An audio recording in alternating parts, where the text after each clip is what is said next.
Bonjour à toutes et à tous, merci d'être à l'écoute de Canal Académie. 3 ans avant le bicentenaire de la Révolution française, sortait aux éditions Perrin un ouvrage qui allait faire scandale dans le monde universitaire, mais bien au-delà aussi dans le grand public. Ce livre intitulé « La Vendée vengée » comparait la guerre de Vendée à un génocide et la première République française à une forme de totalitarisme.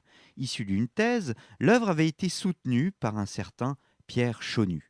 Plus récemment, en 2008, la revue L'Histoire, qui fêtait ses 30 ans, reprenait dans son éphéméride le débat dans une notule. La polémique, écrivait la revue L'Histoire, a eu la vertu de fixer le bilan de cet épisode terrible et d'établir que le terme de génocide pour désigner cette guerre civile est historiquement injustifié. Fin de citation. Eh bien, nous nous permettrons dans cette émission d'Un jour dans l'Histoire de revenir sur cette polémique qui a une actualité littéraire. En effet, les éditions du Cerf viennent de publier, ou plutôt de rééditer, un texte du révolutionnaire Gracchus Babeuf sur la guerre de Vendée et le système de dépopulation, selon sa propre expression. Alors, la terreur en Vendée, génocide ou pas, précurseur des totalitarismes ou non, c'est ce que je vous propose de voir avec Reynald Secher. Reynald Secher, bonjour. Bonjour. Merci d'avoir répondu à notre invitation. Vous êtes historien, donc vous êtes docteur d'État. Vous avez été lauréat de l'Académie française. Vous avez reçu plusieurs prix pour votre œuvre, notamment le prix Hugues Capet. Je voudrais aussi signaler à nos auditeurs que vous faites un travail pédagogique auprès des jeunes, puisque vous êtes scénariste de bandes dessinées historiques, notamment l'histoire de la Bretagne. Alors, vous venez de présenter et d'annoter donc ce texte de Gracchus Babeuf. Vous venez de le faire avec un autre historien, Jean-Joël Bréjon, qui est spécialiste de Bonaparte notamment. Et ce texte de Gracchus Babeuf a été aussi introduit par le spécialiste du totalitarisme en France, Stéphane Courtois. Alors ma première question, Reynald Secher, ma foi sera assez simple, ce sera une question, j'allais dire, purement juridique. Le terme de génocide a été défini, a été créé, forgé par un historien, un juriste polonais d'origine juive, Raphaël Lemkin, et ce terme correspond à une réalité juridique. Est-ce que cette réalité juridique correspond à la réalité historique de la guerre de Vendée? Lorsque Lemkin, qui est un juif polonais, prend conscience de l'atrocité des crimes commis par le national-socialisme, il réfléchit en tant que philosophe sur la nature de ces crimes. Et lui, il émet le principe que c'est la première fois dans l'histoire de l'humanité qu'un État conceptualise et fait réaliser l'extermination d'un groupe humain de type ethnique ou racial ou religieux. Et il va se poser le problème du vocabulaire. Pour lui, c'est quelque chose de nouveau. Donc, il va créer un néologisme qui est le mot génocide. Ce mot qui sera repris, faute d'autres mots, par la Convention de Nuremberg et perpétué par la suite. C'est du grec génos, race, et du latin cide, qui tue. Absolument, qui tue. Alors, la Convention de Nuremberg a défini les crimes de génocide. Il n'y a pas un crime de génocide. Il y a 3 crimes de génocide, qui est un crime d'ailleurs contre l'humanité, un des crimes contre l'humanité. Vous avez le premier crime, c'est la conception. Le deuxième crime, c'est la réalisation de l'extermination partielle ou totale d'un groupe humain, de type ethnique ou racial ou religieux. Et troisième crime de génocide, la complicité tant dans la conception que dans la réalisation de l'extermination partielle ou totale d'un groupe humain, ethnique ou racial ou religieux. Puis après, le droit international et notamment le droit français va étendre ce principe aux crimes politiques. Donc le problème est de savoir si oui ou non il y a eu conception ou réalisation partielle ou totale ou complicité dans la conception, dans la réalisation de l'extermination partielle ou totale de la Vendée. Et est-ce que la Vendée constitue un groupe humain de type ethnique ou racial ou religieux ou politique? Alors, est-ce qu'il y a eu conception? Oui, il y a eu conception puisqu'il y a loi. C'est la seule loi génocidaire votée par un peuple souverain dans l'histoire de l'humanité qui décide l'anéantissement et l'extermination d'une partie de son territoire et d'une partie de sa population.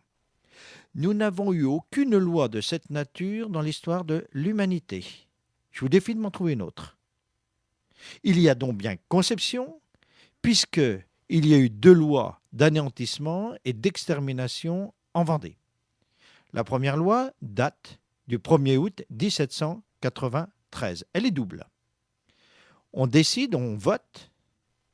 Il n'y a pas eu un seul vote négatif ou une seule réaction négative ou un seul vote passif. Le principe que le territoire de la Vendée doit être détruit pour en faire une terre brûlée pour faire crever la population.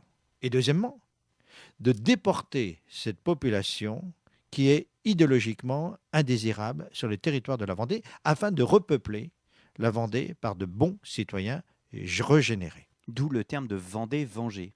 C'est par la suite ça. On échoue dans cette politique en raison du contexte, parce qu'on est dans la guerre civile. Et puis les Vendéens se battent. Et puis c'est dur de déplacer 815 000 habitants. C'est quasiment impossible, d'autant plus qu'ils refusent de se laisser déplacer. Donc on va décider le vote d'une deuxième loi qui part du principe que, puisque on ne peut pas déplacer la population, on maintient le principe de l'anéantissement de son territoire. On va exterminer, et le texte est d'une précision incroyable, je vous le lis. Il faut que les brigands de la Vendée soient exterminés. On fit même une échéance à la fin du mois d'octobre. Le salut de la patrie l'exige. L'impatience du peuple français le commande. Son courage doit l'accomplir. La reconnaissance nationale attend à cette époque tous ceux dont la valeur et le patriotisme auront affermi sans retour la liberté de la République. Donc c'est une loi votée avec une ambiguïté. Qu'est-ce qu'on entend par le mot brigand ? C'est très clair pour les conventionnels, il s'agit bien de tous les Vendéens résidant en Vendée, de préférence les femmes et les enfants. Et d'ailleurs, les hommes chargés de cela vont demander une clarification sur la terminologie. On va lui répondre, on va répondre aux officiers en disant « mais je ne comprends pas où vous posez cette question, il s'agit de tous les habitants ». Ça y est, la conception, elle est claire, puisqu'elle est votée, elle est matérialisée par l'écrit. Elle est votée, c'est indiscutable. Bien, publiée au journal officiel. Et dans cette logique d'anéantissement, on décide, c'est la 3e loi du 7 novembre, puisque la Vendée n'existe plus par nature, on va lui retirer son nom et on va substituer un autre nom qui est le département Vendée. Elle n'a même plus le droit au nom, puisqu'on va la régénérer par un repeuplement. Ensuite, ça c'est le premier crime, c'est la conception. Est-ce qu'il y a eu réalisation ? On a le plan. République française, liberté, fraternité, égalité, Turreau, général en chef des armées de l'Ouest, aux législateurs comprenant le comité de salut public. Aux législateurs, plus les membres du comité de salut public. C'est bien ça qu'il dit. 26 janvier 1794, citoyen républicain, j'ai commencé l'exécution du plan que j'avais conçu de traverser la Vendée sur 12 colonnes. Si mes intentions sont bien secondées, il n'existera plus dans la Vendée sous 15 jours. Là encore, il y a une échéance. Ni maison, ni subsistance, ni armes, ni habitants. Ça ne peut pas être plus clair. Il y a donc bien volonté de réaliser, et c'est le général en chef, il a les moyens, il a avec lui une armée formée de 12 colonnes. 3e crime de génocide. Est-ce qu'il y a complicité ? Par nature, puisque c'est l'ensemble de l'Assemblée nationale, en l'occurrence la Convention, qui vote.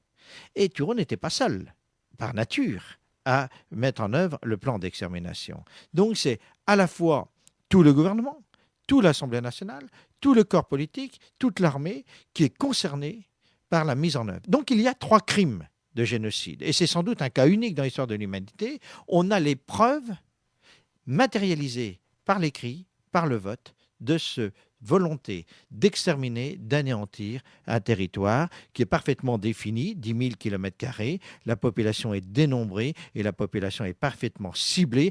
Elle n'a plus le droit à l'existence, le seul fait qu'elle existe, elle doit être exterminée.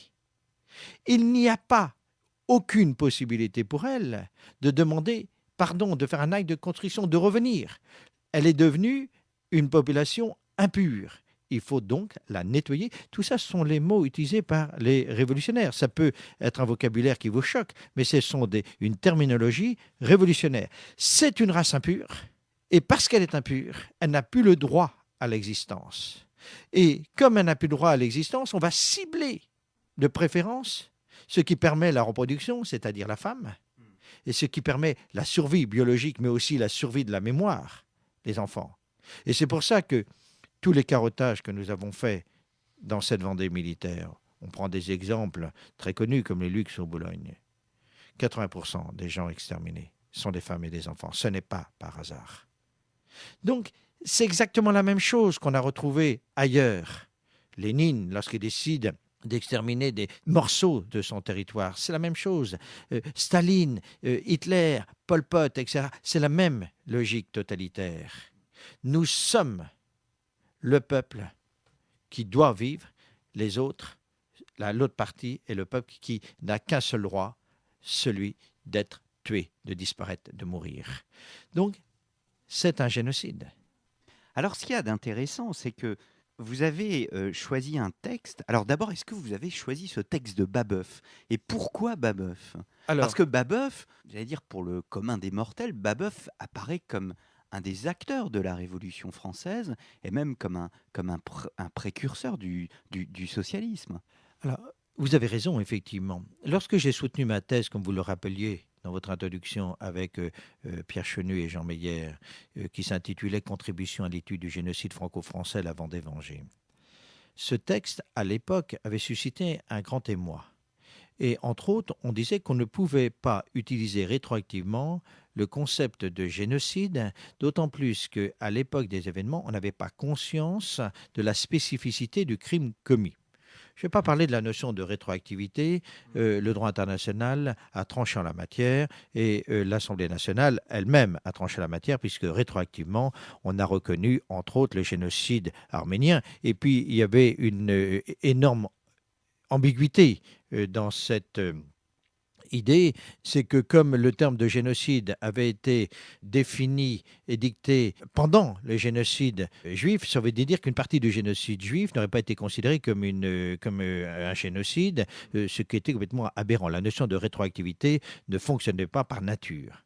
Alors est-ce qu'il y avait une conscience de la spécificité du crime commis en Vendée?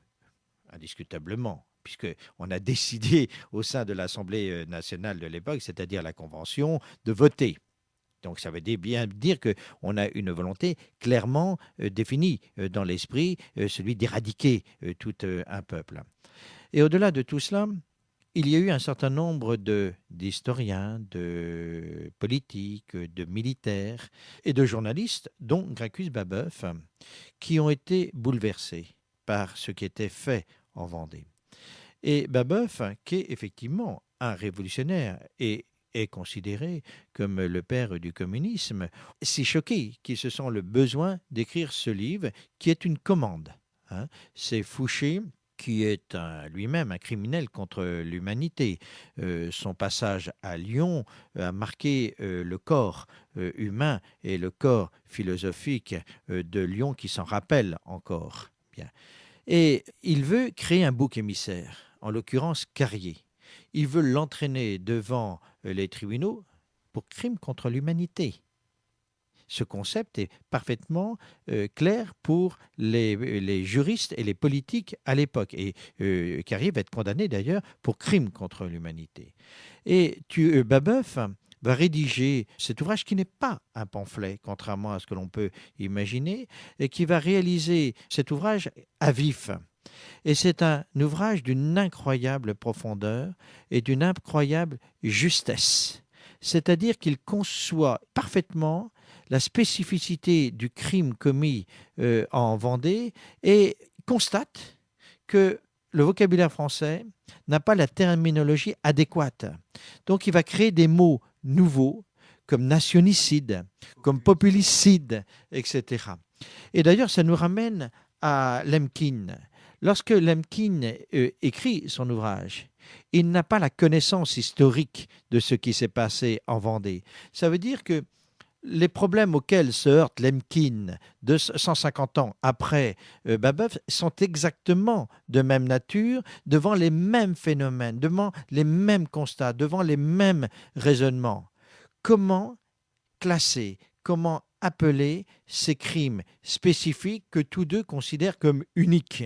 En fait, si Babeuf était né 150 ans après, il aurait vu que ce crime n'était pas unique, puisque d'autres par la suite, comme Lénine, Staline et Hitler, en ont commis d'autres. Et puis plus tard, on aura Pol Pot, Mao, Ho Chi Minh, etc. Bien, des crimes d'État, toujours. Hein. Et Lemkin n'a pas cette connaissance historique. Et d'ailleurs, en 1936, vous avez un journaliste français dont je ne me rappelle plus le nom, qui a conscience de ce qui est en train de se passer dans l'Allemagne nationale-socialiste et qui écrit, j'ai publié ça dans le cadre d'un livre publié chez Orban, Juifs et Vendéens, qui conçoit, qui voit, qui assiste à la mise en œuvre de la programmation, de l'extermination de tout ce qui est considéré par le national-socialiste de race secondaire, et notamment de l'extermination juive. Et il écrit ceci: si les gens n'avaient pas oublié la Vendée, on aurait pu concevoir qu'un État puisse exterminer une partie de lui-même. Alors justement, cela nous renvoie aussi à l'idée de mémoricide, qui est un terme que vous utilisez. Nous y reviendrons. Nous reprenons le cours de notre émission. Je reçois Reynald Secher, historien, qui présente et annote une réédition, la réédition de l'ouvrage La guerre de la Vendée et le système de dépopulation, donc du révolutionnaire Gracchus Babeuf. C'est un travail que vous avez réalisé, Reynald Secher, avec Jean-Joël Bréjon et introduit par donc, le spécialiste du totalitarisme en France, Stéphane Courtois. Alors nous avons défini, vous avez défini, Reynald Secher, ce concept de génocide appliqué à la Vendée, et nous en sommes à la question de Babeuf. Donc pourquoi Babeuf? Et au fond, ce qui est intéressant, c'est qu'on pourrait se dire c'est une époque propre à la polémique, bien évidemment, à une déclamation oratoire très particulière, et pourtant le texte de Babeuf, il y a une véritable intelligence politique dans ce texte. Absolument. C'est un travail humaniste, c'est-à-dire c'est la réaction d'un homme qui est meurtri, blessé dans sa pensée révolutionnaire, parce que pour lui la révolution ce n'est pas cela justement. Là, la mise en œuvre de la politique terroriste de la Convention se situe aux antipodes de sa pensée démocratique.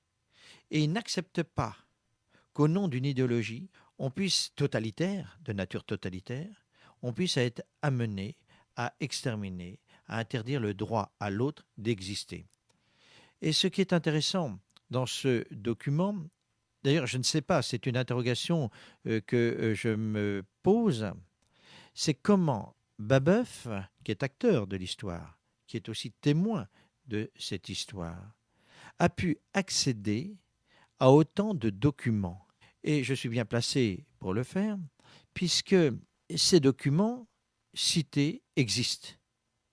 Mais ils sont dispersés territorialement. Je ne comprends pas comment il a pu accéder à une telle densité de documents qui sont géographiquement éclatés, en tout cas à l'heure actuelle. Alors, ces documents, je les avais étudiés en son temps lorsque j'avais fait ma thèse sur le génocide de la Vendée.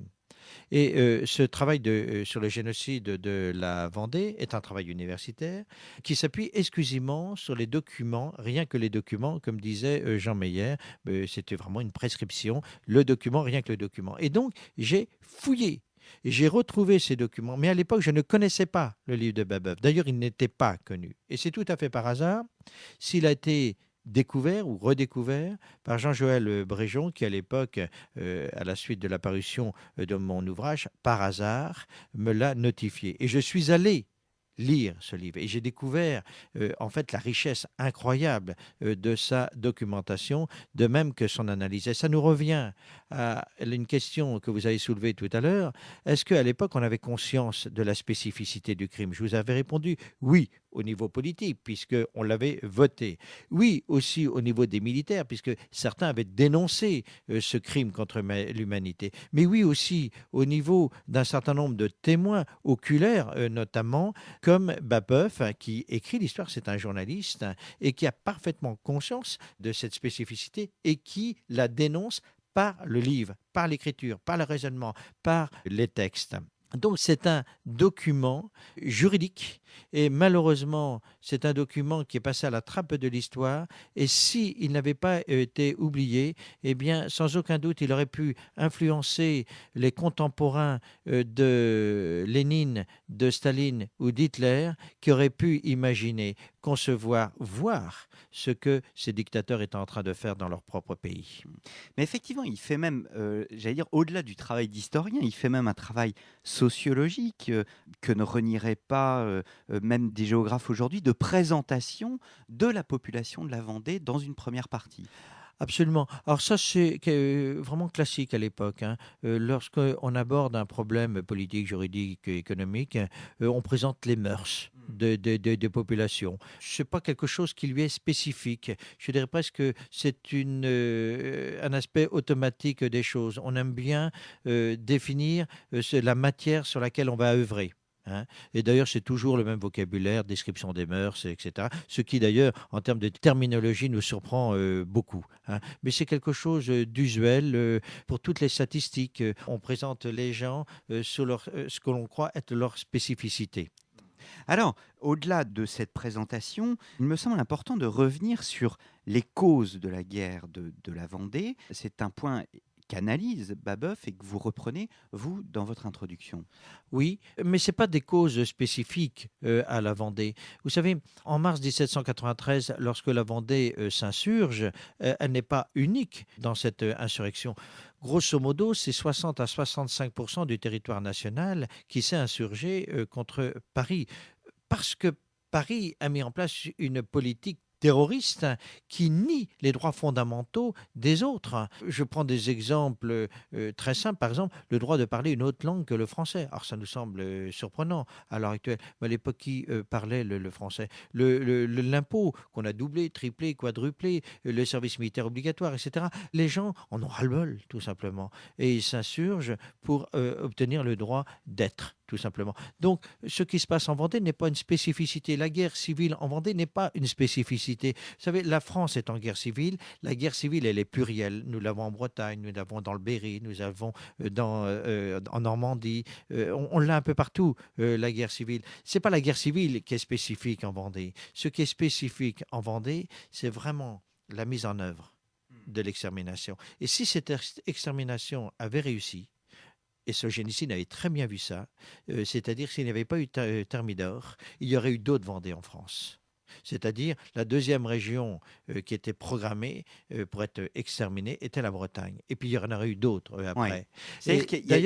D'ailleurs, si je me permets, cette horizontalité, cette programmation de l'extermination horizontale, elle était déjà réalisée au niveau vertical. Je vous signale que la Révolution en œuvre avait défini une hiérarchie de gens à éliminer prioritairement. Bien entendu, on commence par la lie de la population, l'opium du peuple, c'est-à-dire le clergé, séculier comme régulier, la noblesse, etc. Et puis petit à petit, une fois qu'on a décimé, à l'époque on ne disait plus ces ordres, mais ces populations indésirables, on remontait pour arriver dans la race pure. La race pure, bien entendu, c'était Robespierre et son clan. Il y a un terme très important qui rejoint un peu ce que vous venez de dire, c'est le terme même du titre, le système de dépopulation. Il y a l'idée de population, donc une idée géographique, vous venez de le spécifier en parlant de la Vendée, et qui devait après, au-delà, pouvait s'étendre, j'allais dire, à la Bretagne, parce que vous évoquiez par exemple tout à l'heure Lyon.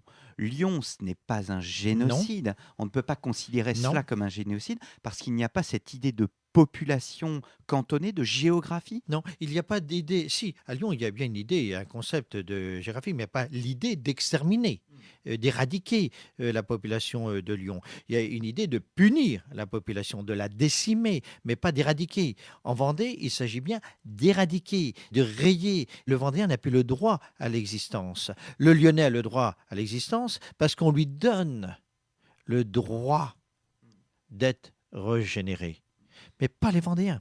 Mais alors, justement, c'est ce qu'il y a d'étonnant, d'ailleurs, dans le livre de Babeuf, c'est que des républicains, des Vendéens républicains sont touchés par cette extermination. Oui, parce que le seul fait qu'ils soient Vendéens, ils sont souillés. La souillure est absolue. C'est une matrice. La Vendée est vraiment conçue comme une matrice. Et lorsque le texte de Thureau dit il s'agit d'exterminer tous les habitants, c'est vraiment le fruit de la loi, le fruit de la réflexion. Le seul fait de résider en Vendée, ou le seul fait d'être vendéen, vous êtes automatiquement condamné à mort. Je vous prends un exemple. Cette décision votée, elle est reprise par les conseils généraux. Exemple, l'Eure, le département de l'Eure, a programmé l'extermination de tous les Vendéens résidant sur son territoire. Ça veut dire qu'il s'agit bien d'éradiquer du peuple de France le Vendéen. C'est clair. Et ça veut dire que ce n'est pas seulement une histoire qui concerne le territoire géographique de la Vendée militaire, qui est réparti entre Nantes et Angers, Angers, Bressuire, Bressuire, les Sables-d'Olonne. C'est aussi au-delà. C'est-à-dire les Vendéens qui sont dans le département de l'Eure se doivent d'être éliminés. Voyez, et on a d'autres exemples à travers la France, mais le département de l'Eure a voté cela. Dans l'idée de dépopulation, il y a une idée par opposition ou en miroir qu'il y a trop de personnes sur un territoire. Et une des raisons évoquées par Babeuf, c'est qu'une des raisons de ce plan, puisqu'il y a plan, c'est tout simplement qu'il n'y a pas assez de nourriture sur le territoire français pour tout le monde, et qu'en conséquence, il faut réduire cette population. Oui, alors ça, c'est la thèse de Malthus qui était, connue et diffusée à l'époque. Effectivement, on craint pour la survie de la population en raison de la crise alimentaire. Et évidemment, il faut d'abord éliminer pour que les autres puissent manger, les bouches inutiles. Bon, alors les bouches inutiles, en l'occurrence, ils sont géographiquement définis, ce sont les Vendéens. Bon, c'est une possibilité. C'est la première et dernière fois que j'ai vu un auteur citer cela, en l'occurrence Babeuf. Je n'ai pas trouvé cela ailleurs. Je ne sais pas s'il faut retenir cet argument. Je ne sais pas si cet argument ne lui est pas propre. Je ne sais pas si Robespierre y a pensé. Robespierre a une approche, tout ce que j'ai pu retrouver sur Robespierre et le comité de salut public, exclusivement idéologique. C'est ce qui montre que votre démarche est bien celle d'un historien, et vous citez ces milliers et ces milliers d'ouvrages qui existent sur la Vendée, qui au fond défendent une thèse ou bien l'autre, mais ce ne sont pas des travaux d'historiens. Alors, jusqu'à ma thèse, en fait, il faut bien préciser que ce soit les partisans de la répression en Vendée. J'aime pas utiliser le mot républicain en l'occurrence. Je préfère le mot partisan de l'État fort. Hein. Et la révision de l'histoire, d'ailleurs, n'est pas liée à la République française. Hein. La révision de l'histoire de la Vendée commence avec la monarchie de Juillet. C'est le fait du pouvoir central. C'est ce que disait Taine en 1884. Hein. Une fois les témoins oculaires morts, on pouvait manipuler l'histoire. D'ailleurs, c'est le même phénomène qu'on a pour les témoins du génocide juif ou du génocide cambodgien, etc. C'est-à-dire, tant que les témoins oculaires sont présents, ils peuvent défendre leur mémoire, ils peuvent défendre les faits. Mais une fois qu'ils sont morts, tout ça devient très fragile. Ça me rappelle une histoire qui m'avait bouleversé aux États-Unis. Je travaillais dans un hôtel juif et un soir de sabbat, j'ai entendu des pleurs et je suis allé voir qui pleurait. C'était un vieillard qui venait d'avoir une discussion avec son petit-fils. Ils avaient parlé de la Shoah. Et il avait été bouleversé parce que son petit-fils était incapable d'imaginer ce qu'était la Shoah. Et il me disait, tu vois, là, une fois que ce numéro sur mon bras aura disparu, qui pourra croire l'énormité du génocide commis par les nazis? Mais en Vendée, c'est la même chose.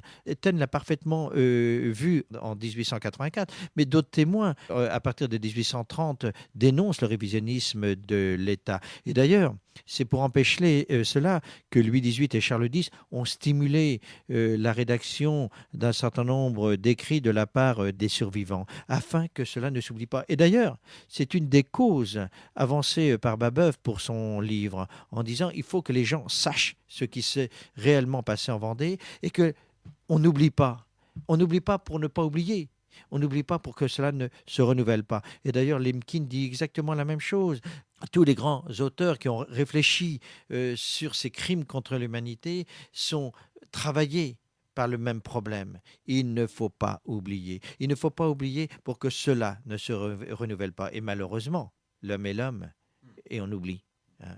Je reçois Reynald Sécher, historien, qui a présenté et annoté avec Jean-Joël Bréjon le livre de Gracchus Babeuf, La guerre de la Vendée et le système de dépopulation, un ouvrage dans la collection L'Histoire à vif, paru aux éditions du Cerf. Nous nous retrouvons après cette... Nous entamons la dernière partie de cette émission consacrée à la guerre de la Vendée à travers la réédition du livre de Gracchus Babeuf, donc du révolutionnaire Gracchus Babeuf, qui s'est penché sur le sort de la Vendée, le système de dépopulation, tel est son titre. Et je reçois au micro de Canal Académie l'historien Reynald Sécher qui a présenté et annoté avec Jean-Joël Bréjon cet ouvrage, un ouvrage également introduit par le spécialiste des totalitarismes Stéphane Courtois. Alors nous avons évoqué avec vous, Reynald Sécher, la définition du génocide. Nous avons aussi évoqué la particularité véritable de la Vendée qui nous amène ici à parler de génocide. Pourquoi Babeuf s'est penché sur ces questions? Je voudrais un peu m'attarder sur les moyens.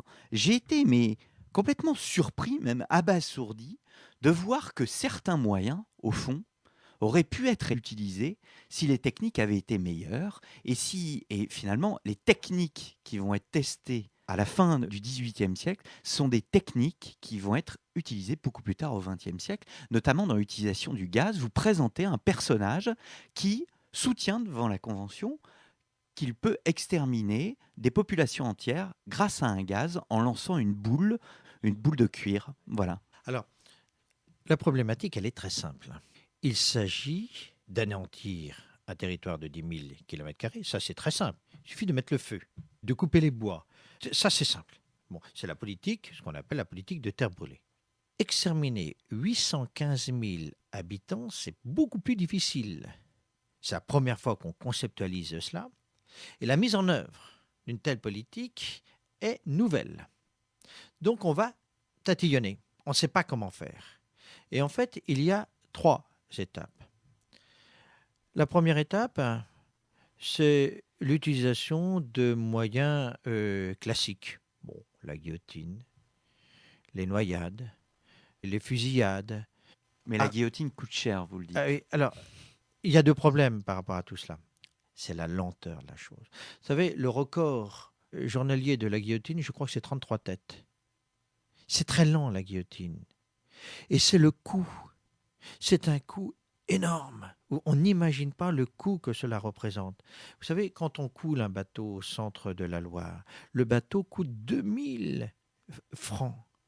Et il est irrécupérable. Alors on a même l'idée d'utiliser les bateaux comme chambre d'asphyxie. C'est-à-dire qu'on met les femmes et les enfants dans le bateau, on calfeutre les orifices et puis ils meurent asphyxiés. Et il y a une pétition de la part des habitants du quai de la Fosse à Nantes, pétition adressée au maire de Nantes en disant « C'est scandaleux, c'est inadmissible. Le râle des mourants nous empêche de dormir. » Donc on va arrêter cela. Vous savez, les fusillades, ça coûte très cher. L'éclatement des crânes à coups de crosse, c'est un coût énorme parce que les Vendéens ont la tête dure. Les crosses explosent. Donc on se dit... il faut rationaliser ça. Il faut exterminer à grande échelle, à moindre coût, c'est le côté industriel, à moindre coût et systématiquement. Et pour ce faire, on va avoir 3 grandes idées. La première idée, c'est de miner le territoire de la Vendée militaire. Miner, c'est-à-dire qu'on met des mines antipersonnelles ici et là. Mais à l'époque, et pas plus que maintenant, on a trouvé la mine intelligente, celle qui va exploser sous le mauvais, celui qu'on considère être le mauvais. La deuxième idée, c'est l'empoisonnement à grande échelle, à cause d'arsenic, le pain, l'eau, l'alcool. Mais là aussi, c'est très compliqué la mise en œuvre. On constate bien qu'il y a de l'arsenic, des fourgons entiers d'arsenic qui ont été trouvés par les Vendéens qui se posent la question de savoir à quoi cela allait servir. Puis c'est cette idée du gaz. C'est-à-dire de gazer la population. Et Fourcroy, qui est le grand chimiste à la fin du XVIIIe siècle, est sollicité pour cela, et puis il ne va pas trouver la solution. Puis il y a des petits malins, il y a toujours le petit génie vertueux, et en l'occurrence, il y a un pharmacien au Pont de C qui s'appelle Proust qui dit, moi j'ai trouvé la solution, et on va faire des essais, en tout cas un essai au Pont de C, et en fait le rapport dit que ni les conventionnels, ni les moutons sur lesquels l'essai a été fait, conventionnels présents, n'ont été incommodés. Donc échec et gaz. Et c'est pour ça qu'on va arriver à cette troisième solution, qui est le plan dit de Turreau, qui est le plan d'extermination. Ce que vous disiez tout à l'heure est juste, c'est-à-dire ces moyens ont été mis en œuvre plus tard. Le premier à les avoir mis en œuvre, je le rappelle, c'est Lénine. Mais il ne faut pas oublier que Lénine était très intéressé par l'histoire de la Vendée, et que Lénine a passé des vacances en Vendée, et que Lénine savait parfaitement ce qui s'était passé en Vendée. Et c'est si vrai d'ailleurs qu'il a utilisé les méthodes utilisées par les révolutionnaires vis-à-vis de la Vendée. Et ce n'est pas par hasard s'il appelle d'ailleurs les lieux qu'il extermine Vendée. Ce n'est pas du tout par hasard. Hein.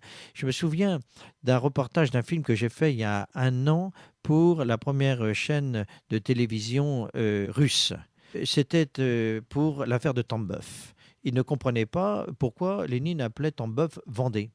Donc le journaliste chargé de faire un reportage là-dessus avait sollicité l'université russe, qui leur avait expliqué que c'était une région, comment dire, en France. Alors ils avaient sollicité des universitaires français qui leur avaient expliqué que c'était des mauvais Français qui avaient osé s'insurger contre le bon révolutionnaire Robespierre. Alors ils avaient été très choqués par cela, en disant mais comment est-ce qu'on peut dire que Robespierre est un bon Français, puisque son fils c'est Lénine, et Lénine c'est pas un bon Russe. Et puis les habitants de Tambov, ce sont les Vendéens. Et ils sont arrivés à moi, et je leur ai expliqué ça. Et on a fait un film qui fait correspondre les deux histoires.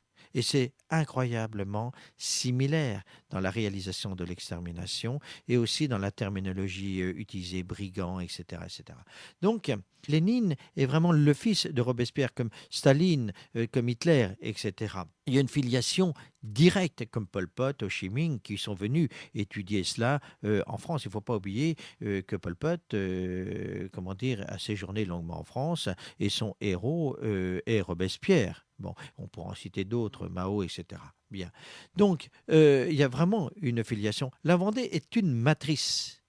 C'est une matrice en absolu. C'est la première fois. C'est un laboratoire. Je rappelle que si Robespierre était resté au pouvoir, la méthode utilisée en Vendée aurait été exportée dans d'autres provinces françaises, la première étant géographiquement définie, puisque c'était le nord de la Loire, en l'occurrence la Bretagne. Bien. Donc tout ça, c'est clair. C'est une matrice absolue et relative.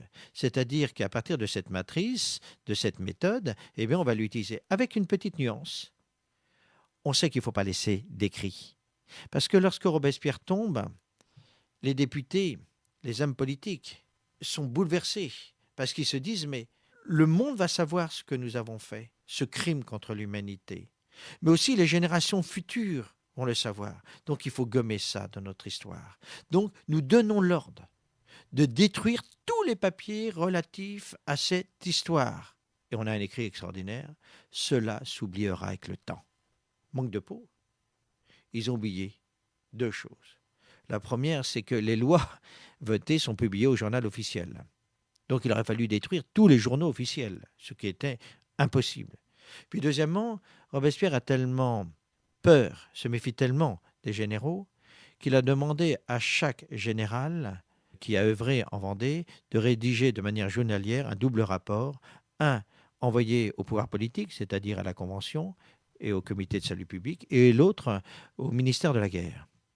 Lorsque Robespierre tombe, les papiers politiques sont détruits, pour la plus grande partie. Mais on a oublié de donner les ordres aux militaires. Un militaire qui ne reçoit pas d'ordre n'a aucune raison d'obéir, par nature. Donc ce qu'ont fait ces militaires, ils ont pris leurs documents, puis tout naturellement les ont déposés dans leurs archives. Et c'est là où je les ai retrouvés. Je prends un exemple. Le texte de Turreau, la lettre de Turreau, la lettre originale de Turreau. Que vous publiez que je publie, puisqu'il y a des universitaires français qui ont osé dire, qui osent encore dire, qui sont des purs révisionnistes, négationnistes, que ces documents n'existent pas, qu'il n'y a pas de loi d'extermination ou d'anéantissement, qu'il n'y a pas de lettre Turreau expliquant son plan d'extermination. Et c'est pour ça qu'il faut les publier, ces documents, en disant non, ce n'est pas possible. On n'a pas le droit de nier ce qui est écrit. C'est visible. Et c'est pour ça que je suis parfaitement conscient que lorsque j'écris en disant que Turreau a écrit son plan, que les gens ne sont pas forcés de me croire, d'autant plus qu'on leur dit que c'est faux. Et c'est pour ça qu'il faut publier. Et c'est pour ça que j'ai publié. C'est la première fois que c'est publié. D'où le bouleversement. C'est vrai que c'est surprenant de voir la lettre officielle envoyée par Turreau, et je comprends que cela choque. Mais c'est le document. Armée de l'Ouest, République française, liberté, fraternité, égalité, Turreau, général en chef de l'armée de l'Ouest, j'ai commencé l'exécution du plan que j'avais conçu et qu'il l'écrit au nom de la République. Je comprends que ça soit choquant, mais c'est la vérité. Et donc il faut la dire. Alors reste un problème qui n'est pas un petit problème. C'est le problème de la loi. Il y a 3 lois de voter d'anéantissement et d'extermination. Elles n'ont jamais été abrogées. Elles n'ont jamais été abrogées. Et elles sont donc toujours dans notre arsenal juridique. Alors on va me dire, oui, mais elles sont tombées en désuétude. Peut-être, mais aussi peut-être pas. Et je rappelle toujours que lorsqu'on a décidé la déportation des Juifs, on a senti la nécessité de chercher un support juridique. On a cherché et on l'a trouvé au sein des lois votées en 1790. On a déporté les Juifs en se basant sur des lois datées de 1790. Comme quoi, à circonstances exceptionnelles, moyens exceptionnels. Donc il faut les abroger. Les abroger parce que c'est incroyable que dans notre arsenal juridique, il existe ce genre de loi. Et nous, qui passons notre temps, c'est-à-dire la France, à donner des leçons au monde, entre autres à demander à la Turquie de reconnaître le génocide arménien, on n'est même pas capable d'abroger une loi génocidaire. Puis je crois qu'il y a une notion de justice. Il faut dire la vérité. Il faut que les Vendéens sachent pourquoi. Qu'est-ce qui leur est arrivé? Il faut qu'ils le sachent. Il faut que les Français apprennent leur histoire. Il est inadmissible de lire ce qu'on lit dans les livres scolaires. Je vais vous prendre un exemple qui est bouleversant. Je vais vous prendre l'exemple d'un écrit d'un universitaire français dans un document pédagogique distribué à tous les professeurs relatif à la guerre de Vendée. Et vous avez une image représentant les noyades de Nantes, dit de Carrier. Et voilà le texte qu'il a écrit. Dans l'hiver, les partisans de la terreur noyèrent des prisonniers. Ces procédés brutaux, je dis bien brutaux, c'est ce qu'il écrit, cet universitaire, furent condamnés par la plupart des républicains dans les mois qui suivirent. Ils furent au XIXe siècle l'occasion d'une propagande politique dirigée contre la République. Vous vous rendez compte de ce que ça veut dire? Ça veut dire que ce n'est plus l'acte d'exterminer les gens qui est à dénoncer. C'est le fait qu'on s'en souvienne. Et tout naturellement, on arrive à la réhabilitation de Carrier à Nantes, en parlant de légendes noires, etc. Et on va jusqu'à nier la réalité de l'extermination, en disant il n'y a jamais eu de génocide. Et je vous prends ce qu'écrit toujours ce même universitaire, c'est du pur révisionnisme, du pur négationnisme. Certains parlent improprement de génocide. En fait, il n'y eut pas de plan de destruction, mais un délire politique pendant quelques mois de 1793 à 1794, autorisant des mesures menées de façon incohérente. La destruction était le fait politique d'une partie des révolutionnaires. Elle a été condamnée et arrêtée par d'autres révolutionnaires opposés à ces pratiques. Parler de génocide, c'est ne pas voir que près de la moitié de la France a été rangée dans la contre-révolution et punie. C'est insoutenable, c'est intolérable. Comment peut-on écrire cela? Comment peut-on dire mais il n'y a jamais eu de plan d'extermination alors qu'on a l'écrit, on a les lois et on a l'écrit de celui qui dit voilà mon plan d'extermination. Et on dit mais non, ce n'est pas vrai. Ce n'est pas vrai, c'est faux. C'est du négationnisme. Eh bien, ce qui arrive à la Vendée est en train d'arriver à d'autres crimes de génocide. C'est-à-dire ces méthodes négationnistes, révisionnistes, sont utilisées par d'autres, pour nier le génocide juif, par exemple. Ce qui est intolérable. On ne peut pas accepter l'inacceptable. Donc il y a une vérité indiscutable pour la Vendée. Il faut la dire. Je crois que c'est dans l'honneur qu'il faut le faire. Il est temps, 200 ans après les événements, de dire enfin la vérité aux Français, de dire la vérité aux Vendéens, de dire, ben voilà, c'est la République française qui a décidé de vous exterminer. Et nous, eh bien, on veut enfin reconnaître ça. Ce n'est pas une loi mémorielle, on abroge. À travers l'abrogation, eh ben, on fait œuvre de mémoire et on vous permet de mieux comprendre ce qui vous est arrivé. Eh bien, c'est sur cette leçon de compréhension, cette leçon d'histoire et de mémoire, Reynald Secher, que nous allons nous quitter. Je vous remercie d'avoir répondu à notre invitation. Je rappelle que vous venez donc de présenter et d'annoter le livre, la réédition du livre de Gracchus Babeuf, La guerre de la Vendée et le système de dépopulation. C'est un travail que vous avez réalisé avec Jean-Joël Bréjon, lui-même historien, et un travail introduit par Stéphane Courtois. Je me permets également de citer, puisque nous en avons longuement parlé, le livre de Raphaël Lemkin. Il s'agit là aussi d'une réédition. Qu'est-ce qu'un génocide? C'est un ouvrage qui a été publié au mois de janvier 2008 aux éditions du Rocher. Merci beaucoup. Restez à l'écoute de Canal Académie et à très bientôt pour un nouveau numéro d'Un jour dans l'histoire.